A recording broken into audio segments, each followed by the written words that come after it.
Quel est le statut de ton activité, de cette activité selon toi? Est-ce que tu es camgirl? Est-ce que tu es modèle? Est-ce que tu es actrice? Tu vois, je sais pas. J'avoue que c'est un petit peu compliqué. Alors, camgirl, je ne le suis pas parce que j'ai absolument pas le temps. Camgirl, tu es en face, tu fais, on me le demande énormément hein, de faire des vidéos, etc. payantes. J'ai vraiment pas le temps, j'ai trop de travail avec mes profils et puis ça m'intéresse pas parce que être camgirl, c'est faire du direct comme toi. Moi, je me verrais pas me tripoter face à un homme. Ça, c'est juste pas possible. Justement, ça fait partie de cette réserve que j'ai, tu vois. C'est comme si moi, là, je payais et je te disais, vas-y Nathalie, enlève le haut, Nathalie, voilà, touche-toi ici. Et ça, je pourrais pas le faire. Je pourrais pas le faire. Pour moi, c'est juste impossible parce que quand je fais mes vidéos, je suis seule chez moi. Je le fais avec mes déguisements, avec ma lingerie, je le fais avec ma musique. Tu vois, c'est tout un... Voilà, c'est comme tu le disais, c'est un peu un jeu de rôle, c'est être actrice quelque part. Quand tu regardes un film, tu as des actrices qui font des scènes d'amour, ça n'a rien de choquant. Ça reste joli, ça reste filmé, ça reste du jeu d'acteur. Là, c'est un petit peu ça. Tu disais, je prépare ma retraite. J'imagine quand même que tu gagnes bien ta vie avec ça, sinon tu le ferais pas parce qu'il y a quand même il y a un prix de l'image, non? Oui, oui, bien sûr, tout à fait. Non, je gagne très bien ma vie, il n'y a pas de souci là-dessus, hein. Très bien. De façon technique, est-ce que c'est possible de savoir, parce que je n'y connais rien, j'ai aucune connaissance dans ce domaine, comment ça se passe? Comment les photos sont facturées? Comment les vidéos sont facturées? Qui te reverse de l'argent? Est-ce que tu es chef d'entreprise? Est-ce que tu as monté une structure? Alors oui, je suis en société, bien sûr, tout est déclaré parce qu'en France, si tu déclares pas, le fisc te tombe dessus et ça fait très très mal. Donc chaque photo que je vends, chaque vidéo que je vends, chaque abonnement que je prends, l'État me prend 20% de TVA, 30% sur le bénéfice et voilà, ça fait c'est en société, effectivement. Après, je suis sur des plateformes, donc je reverse une commission. En fait, ce n'est pas moi qui suis payée, c'est la plateforme qui est payée et la plateforme me reverse un pourcentage sur tout ce que je vends. Donc, les photos, les vidéos sont facturées, l'abonnement est facturé. C'est en moyenne 20 € par mois, un abonnement. Et après, il y a énormément de gratuits sur mes profils également, hein. Ce n'est pas que de l'achat payant. Tous les jours, mes abonnés ont une vidéo gratuite. Ils ont des conseils. Tous les jours, je leur parle. Tous les jours, je leur renvoie des photos. Mon compte est vraiment très complet. Il y a de quoi passer un bon confinement. Quel est le jargon, Nathalie? Est-ce qu'on parle de clients? Est-ce qu'on parle d'abonnés? Est-ce qu'on parle de viewers? Normalement, on parle d'abonnés. C'est vrai que parfois, je m'égare et je dis mes clients. Mais mes clients, ça fait un petit peu... à un moment donné, je disais escorte virtuelle parce que je trouve que c'est de l'escorting ce qu'on fait. L'escorting dans la mesure où une escorte, elle va discuter avec un client, elle va parler, elle va pas avoir de relation sexuelle. Une vraie escorte, normalement, elle accompagne par exemple un médecin, un avocat lors d'un dîner. Nous, c'est un petit peu ce que l'on fait, mais on le fait virtuellement. T'es la seule à faire ça dans le milieu de la télé-réalité? Alors, j'étais la seule jusqu'à présent. Là, j'ai entendu dire qu'il y avait 3-4 filles de télé-réalité qui avaient rejoint le groupe. Ouais. Mais publiquement, ouvertement? Oui, oui. Il y a Nadège qui s'y est mis, il y a Astrid, il y a une qui s'appelle, je crois, Camille, je ne sais pas trop qui c'est, mais bon, j'en ai entendu parler. Camille comment? Donc, Camille Froment. Ah bon? Ouais. Publiquement, officiellement? Ah oui. Ok. Oui, c'est sur son Instagram, tu cliques sur, je lui fais de la pub en plus. C'est sur son Instagram, tu cliques sur son lien et tu tombes sur son mime. Ouais. Alors là, tu m'apprends quelque chose. Alors attends, je vais même te dire mieux. Il y a Clara Morgan qui a rejoint le groupe. Clara Morgan.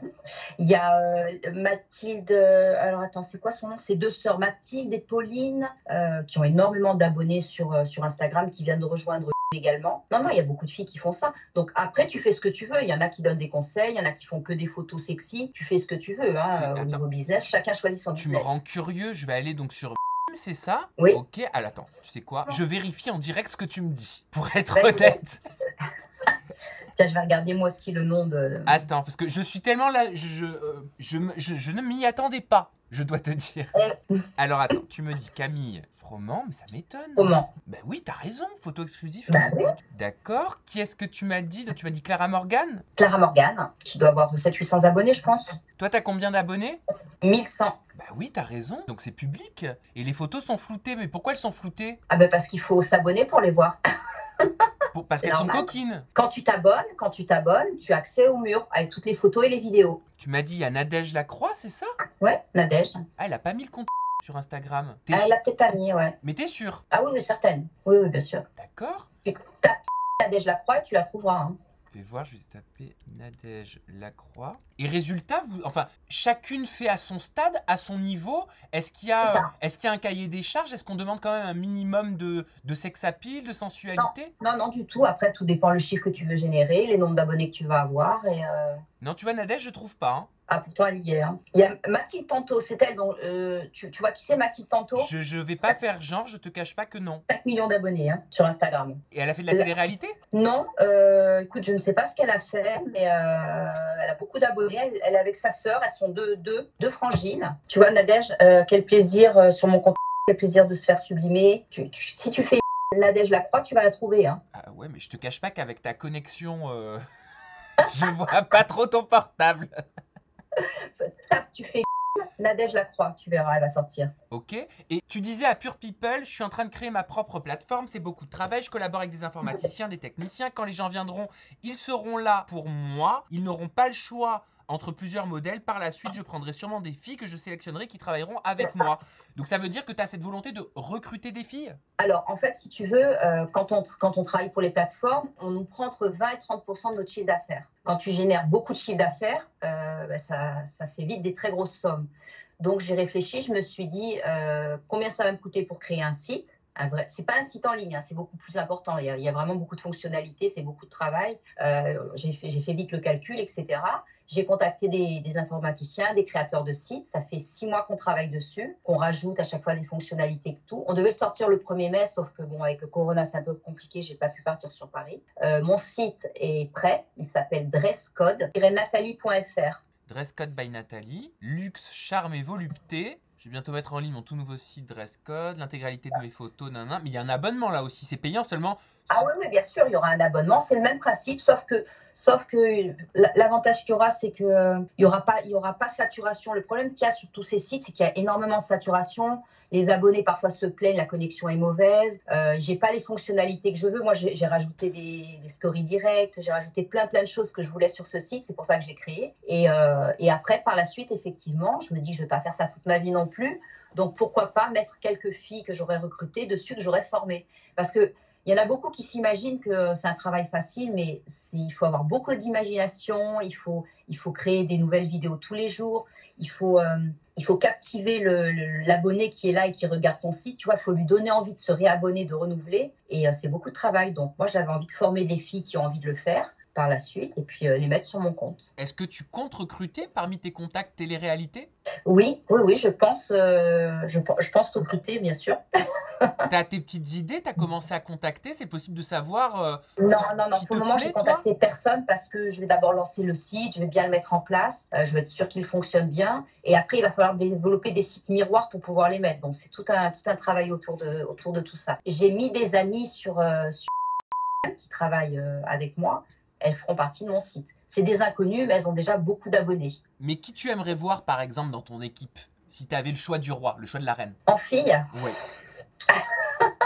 Je t'avoue. Écoute, moi, j'avais regardé un petit peu au niveau des nanas de télé-réalité qui pourraient faire l'affaire. J'avais vraiment pensé à Astrid. Je la connais pas du tout, mais tu vois, je trouvais qu'elle avait le profil, elle était très sexy, elle mettait beaucoup de photos d'elle en avant et je m'étais dit, elle serait bien. Effectivement, elle s'est lancée dedans.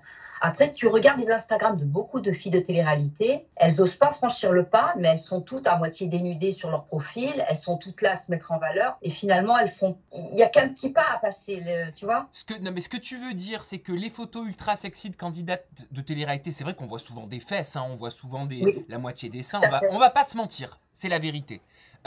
C'est ce type de contenu qui va sur une plateforme comme la tienne? Alors, il y a ce type de contenu, mais il n'y a pas les vêtements pour certaines.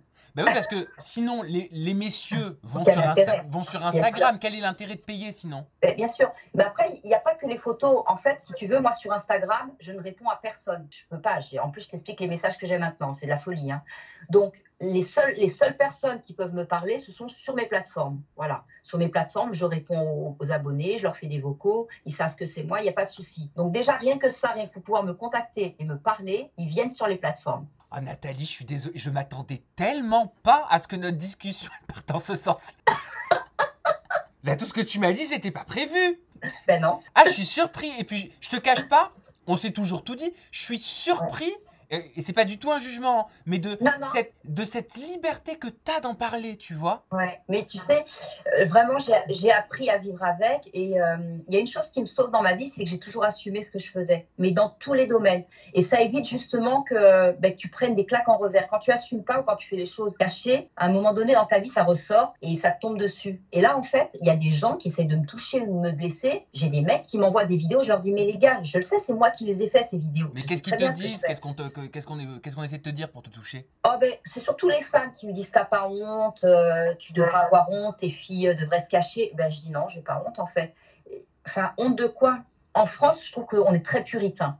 Les gens se cachent, les gens font les choses par derrière. Tu vas en Amérique, ça n'a rien d'extraordinaire. Des filles qui font ça, il y en a un paquet. Des cougars, il y en a beaucoup. En France, la fille, elle a honte d'être cougar. Et franchement, je ne regrette pas d'avoir fait Secret Story, rien que pour ça. Rien que pour avoir assumé ça, parce qu'il y a plein de femmes qui m'envoient des messages, qui me disent « Moi aussi, j'aime les hommes jeunes et grâce à toi, je m'affiche, je me montre. » Tu vois, à un moment donné, je pense que les gens, ils critiquent trop, ils sont trop là à regarder. Et vraiment, tu sais, ce qui se passe actuellement, pour moi, c'est pas pour rien. J'espère que ça va redonner des valeurs aux gens. Ça va leur apprendre un petit peu à aimer son prochain, à aimer leur prochain et de réfléchir sur le sens de leur vie. Je sais pas si tu vois ce que je veux dire, mais les gens s'occupent trop des affaires des autres. Occupe-toi de tes affaires, vis ta vie, sois heureux et laisse les gens tranquilles. Tu crois que c'est encore tabou dans le milieu de la télé-réalité, vu que tu nous révélais que déjà certaines candidates avaient passé le pas? Je savais pas. Oui, je pense que c'est encore tabou parce que forcément, quelque part, ça peut te griller des programmes. Tu vois, tu es associé quelque part à du porno, donc effectivement, ça peut te griller des programmes. Après, moi, j'ai vu des tas de sextapes sortir de nanas qui ont fait de la télé-réalité, qui continuent. Elles ont fait des sextapes, on les voit carrément se faire attraper par des mecs. C'est pas pire que ce que je fais moi. Mais t'en as plein des sextapes qui sont sortis. À l'époque, il y en avait une qui avait fait Secret, je crois qu'elle s'appelle... Je crois que c'est ça. J'ai vu une sextape d'elle il n'y a pas longtemps. Non, j'ai vu des sextapes qui se baladaient, ou même de mes copines. Mon Dieu, les pauvres, c'est pas de leur faute. On les voit, elles sont en train de sucer des mecs. Jusqu'à présent, on m'a jamais vu en train de sucer un mec en vidéo. Ça arrivera peut-être, mais pour le moment, c'est pas arrivé.